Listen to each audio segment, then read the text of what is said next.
Cleopatra. Seguro que al oír ese nombre nos vienen a la mente, pues eso, imágenes de exotismo, de seducción, de un poder casi de leyenda. Pero, a ver, ¿y si todo eso, esa historia que conocemos de la gran seductora, no es más que la punta del iceberg? ¿Y si la verdad es mucho más fascinante? Para que nos hagamos una idea, empecemos con una anécdota, una apuesta. Cleopatra le apostó a Marco Antonio que era capaz de gastar el equivalente actual a, 15 millones de euros en una sola cena. Esto ya nos dice algo, ¿no? No estamos hablando de una reina cualquiera, sino de una mujer que entendía el poder y el espectáculo a una escala que hoy nos cuesta hasta imaginar.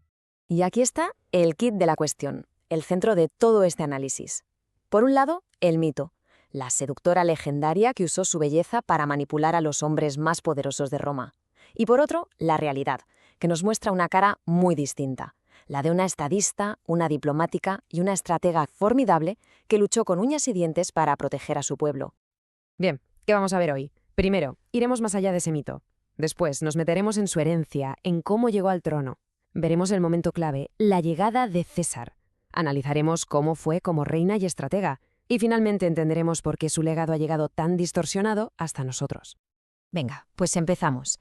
Lo primero que hay que entender es que la imagen que tenemos de Cleopatra es, en su mayor parte, una construcción. Una historia que no contaron sus amigos, sino los que la vencieron y mucho después el cine y la literatura. Fijaos qué interesante es esto. Dependiendo de quién la mirase, la veían de una forma completamente diferente. Para sus enemigos, los romanos, era un monstruo inmoral. Para su pueblo, los egipcios, una diosa viviente. Los macedonios, su propia estirpe, la veían como su reina legítima. Y ya siglos más tarde, Shakespeare la transformó en un ícono del amor trágico. Pero la versión que ha galado, la que ha sobrevivido, es la romana, la de sus enemigos. Vale, ¿y de dónde sale esta mujer? Porque Cleopatra no apareció de la nada. Nació y se crió en una de las dinastías más salvajes y despiadadas de la historia, la de los Ptolomeos. A ver, en esta familia el poder no se pasaba de padres a hijos con una ceremonia y ya. ¿Qué va? Aquí a asesinar a tu hermano, a tu padre o a tu hijo para quedarte con el trono era el pan de cada día. Era un entorno brutal, donde o eras astuto y cruel o no sobrevivías. Y Cleopatra aprendió esa lección desde muy pequeña. Fijaos en el ejemplo de su propio padre, Ptolomeo XII. Es que es brutal. Primero, huye a Roma por una rebelión. Estando allí, ¿qué hace? Pues soborna a Julio César y a Pompeyo con, una auténtica fortuna. Con ese apoyo vuelve con un ejército romano. Y lo más fuerte de todo, para asegurar el trono, ordena ejecutar a su propia hija, a Berenice. O sea, esa fue la universidad política de Cleopatra. Ahí es donde aprendió cómo funcionaba el poder. Pues en ese avispero, con tan solo 18 años, Cleopatra se convierte en reina. Y ojo, no lo hace sola. Le toca compartir el poder con su hermano pequeño, Ptolomeo XIII, que tiene apenas 10 años. Pero vamos, desde el minuto 1 dejó clarísimo quién mandaba de verdad. Hizo algo que ningún Ptolomeo se había molestado en hacer: aprender el idioma egipcio para conectar con su pueblo, y en un gesto de poder total acuñó monedas solo con su cara, nada de la de su hermano, y con un perfil que mostraba una mandíbula fuerte, un símbolo de autoridad. Claro, esta jugada le salió cara y acabó en el exilio. Y es justo ahí, en su peor momento, exiliada, sin poder, sin nada, cuando aparece la oportunidad de su vida. El hombre más poderoso del mundo, Julio César, desembarca en Egipto. El reto era gigantesco. Su hermano controlaba Alejandría, el palacio, todo. Las entradas a la ciudad estaban vigiladas. ¿Cómo demonios iba a conseguir una reina exiliada una audiencia con el tipo que tenía el destino de Egipto en sus manos? Pues su solución fue una de las jugadas más increíbles y audaces de la historia. Se coló de noche entre las líneas enemigas, llegó al palacio y, según cuenta Plutarco, se metió en un saco de ropa o una alfombra para que su sirviente la entregara directamente en los aposentos de César. Ojo, esto no es un acto de seducción romántica, esto es una maniobra política de un riesgo altísimo. Se estaba jugando la vida, literalmente. Y este es el punto clave que a menudo se olvida. César no se quedó prendado de su belleza, sino de su valor, de su inteligencia, de su increíble carisma, de la personalidad arrolladora de esa mujer que se había plantado delante de él. Vio en ella a una igual, a una líder con la que podía y quería aliarse. Con César de su lado, Cleopatra recupera el trono. Y es ahora cuando podemos ver de qué pasta estaba hecha, porque una cosa es conseguir el poder y otra muy distinta es saber ejercerlo.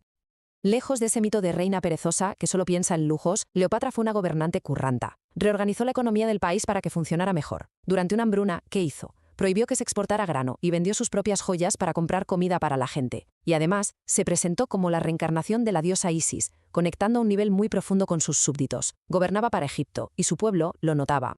Pero de repente, todo su mundo se viene abajo. Su protector, su aliado, su amante y el padre de su único hijo, Julio César, es asesinado en Roma. De un día para otro, Cleopatra volvía a estar sola y en una posición tremendamente vulnerable. Su reacción fue inmediata, calculadora y despiadada, fiel a la universidad en la que se había graduado. Salió pitando de Roma y para que no hubiera dudas de quién mandaba en Egipto, ordenó envenenar a su otro hermano y corregente, Ptolomeo XIV, y acto seguido nombró corregente a su hijo de 3 años, Cesarión. A partir de ese momento, el poder era suyo y de nadie más. Y esto nos lleva a la parte final, porque Cleopatra no solo fue una política increíble, también fue una intelectual. Pero, claro, su historia al final la contaron otros. Tenía una curiosidad intelectual insaciable. Se pasaba el día rodeada de eruditos. Escribió tratados sobre medicina y cosmética. Incluso desarrolló un supuesto tratamiento contra la calvicie. Y también investigó sobre venenos, pero con un enfoque casi científico, probándolos en prisioneros para ver qué efectos tenían. Era una mujer de Estado, sí, pero también una mujer de ciencia. Claro, esta imagen de mujer culta y poderosa no interesaba en Roma, ni un pelo. El gran orador Cicerón llegó a llamarla reina de rameras y bruja. Esto no eran insultos sin más, era propaganda de guerra pura y dura, diseñada para deshumanizarla a ella y a cualquier general romano que se le acercara. Y aquí está la madre del cordero, la clave de todo esto. Tenemos que entender una cosa. Casi todo lo que creemos saber sobre Cleopatra nos ha llegado a través de sus enemigos, de los romanos, los que la derrotaron y conquistaron Egipto. Y claro, como se suele decir, la historia la escriben los vencedores. En su relato, en su película, ella no podía ser una líder inteligente, una estratega de primer nivel. No, tenía que ser la mala, la seductora, la femme fatale que vino a corromper a sus héroes. Al final, la historia de Cleopatra nos obliga a plantearnos algo mucho más grande. Si la imagen de una de las mujeres más famosas y poderosas de todos los tiempos fue manipulada de esta manera tan deliberada, ¿cuántas otras historias de mujeres fuertes han sido retorcidas, minimizadas o directamente borradas por quienes las vencieron? La respuesta, la verdad, quizás nos obligue a reescribir mucho más que la historia de una sola reina.